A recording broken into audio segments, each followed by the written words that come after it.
So I'm pretty sure that roughly 1/3 of my life has been spent standing in the middle of the room wondering what I came in for.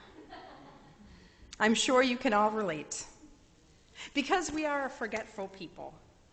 I sometimes have that awkward moment when I'm not sure if I actually have free time or I'm just forgetting everything that I'm supposed to be doing. I misplace my car keys every day, and sometimes I find them in the door the next morning. Even the first time I was ever pulled over by a cop, it was because I was forgetful. I was leaving school after volleyball practice in high school, and I was in a rush. I was slowly pulling out of the school parking lot and driving down the street. There was a construction down the road with those big orange barrels and the cop and the road workers busy tearing up the cement.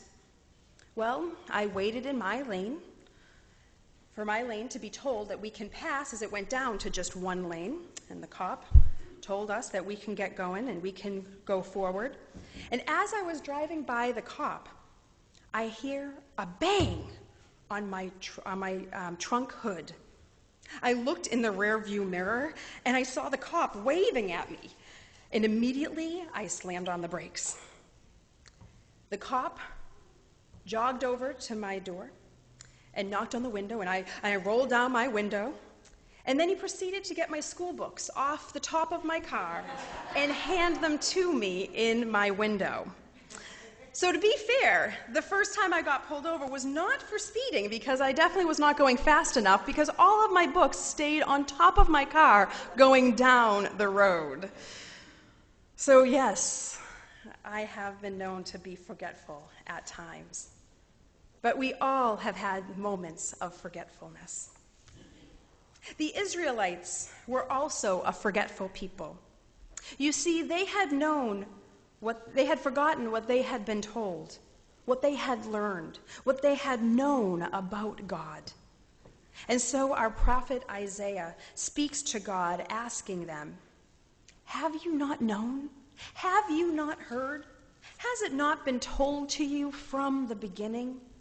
It is God who is above all humans. It is God who makes the rich and powerful fall, and who raises up the brokenhearted and the oppressed. God is in control. Remember? When you look around and see the stars, the planets, the sky, the trees, remember that it is God that is in control." And then he continues, "Have you not known? Have you not heard that even the youth, the energetic and strong youth, will grow faint and weary at some point, and the young will fall exhausted? They whom you are putting your faith and trust in, who believe they are unstoppable and immortal, they are not. But those who turn to God, who trust in God, will gain strength and wings to fly, and shall be given the ability, stamina, and strength to run the good race and not be weary. They shall be able to endure the long road walking and not grow faint." We were reminded and need to continue to be reminded that God is our helper, our strength, our healer, and our partner in life. You see, we often get so busy enjoying the joys of life or trying to face our challenges and obstacles alone that we forget that God is along for the ride. God is working in the background helping us. God is able to bring beauty out of ashes if we stop and ask for help. When we stop to look for God's presence in our lives, we will be amazed at just how involved God has been, how many blessings he has bestowed upon us, and how he continues to help us. When we finally remember to look for God, to see God in our lives, we will be struck by the goodness and love that he has for us.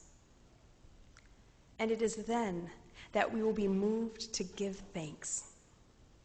But how do you say thank you? I don't know about you, but I grew up with thank you notes.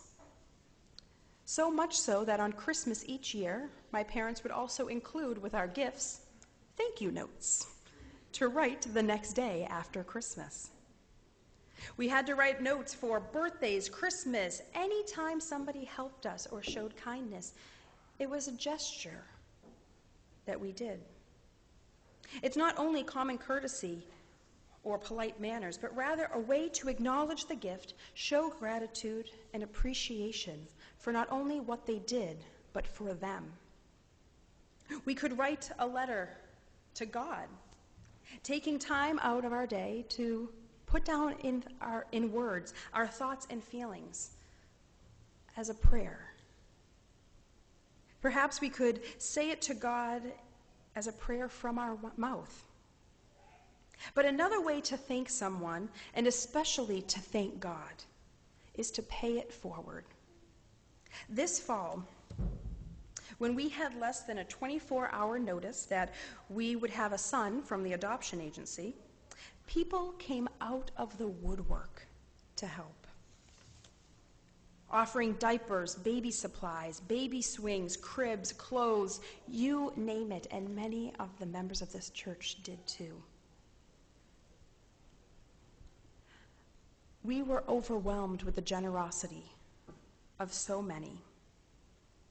And many who offered these items and who knew that they wouldn't need it again simply asked that after I finished using the items, to pass it on to another mother in need when I'm finished with it, to pay it forward.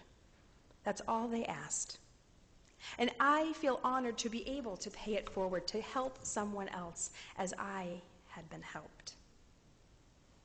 This is what our story in the Gospel of Mark is telling us today. Simon's mother-in-law was sick. She was in bed and it was not looking good. A fever in those times could mean life or death. But when Jesus came and healed her body, what was the first thing she did? Not take a nap, not go about her business as usual. No, she responded in service, with giving back, with paying it forward. That is what God asks of us. That out of thanksgiving for God's goodness and help, that we give to others. Let us give of ourselves, give of our time, and give of our talents. And we will be blessed as we are a blessing to others. Luke chapter 12, verse 48 reads, "From everyone who has been given much, much will be demanded. And from the one who has been entrusted with much, much more will be asked." And this sounds vaguely familiar to those who have read or seen comics. Who here is a comic book fan? Yes? Raise your hand, it's okay. Or at least seen the Marvel TV, like movies and DC Comics. Look at me, I'm actually pretty proud that I actually know those two things. Yes, okay. So what character does that sound vaguely familiar with? I'm going to repeat it one more time.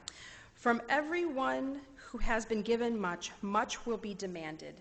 And from the one who has been trusted with much, much more will be asked. Yes. Spider-Man. Yes. Uncle Ben paraphrased this statement when speaking words of wisdom to Peter Parker on becoming Spider-Man. With great power comes great responsibility. Yes. When we have been blessed by God, given a second chance, given a new perspective on life and the world, when we have experienced God's help, grace, mercy, healing, and care in our lives, we can't help but want to share this blessing with others. We have been given a great gift, an opportunity to draw closer to God, a confidence that we do not walk alone, and a trust that God will bring us strength when we face life's challenges. We have a gift, a power, a blessing to share this knowledge and experience with others through paying it forward, giving others hope, showing kindness and compassion with each person we meet. The Boy Scout organization is familiar with this pay-it-forward approach. They are expected as part of their program to participate in a level of community service, helping others, volunteering, and performing random acts of kindness. You do this with an understanding that you have something to offer, a gift or talent, ability or time that you can bless others with. You recognize that you have been blessed with things that others may not have.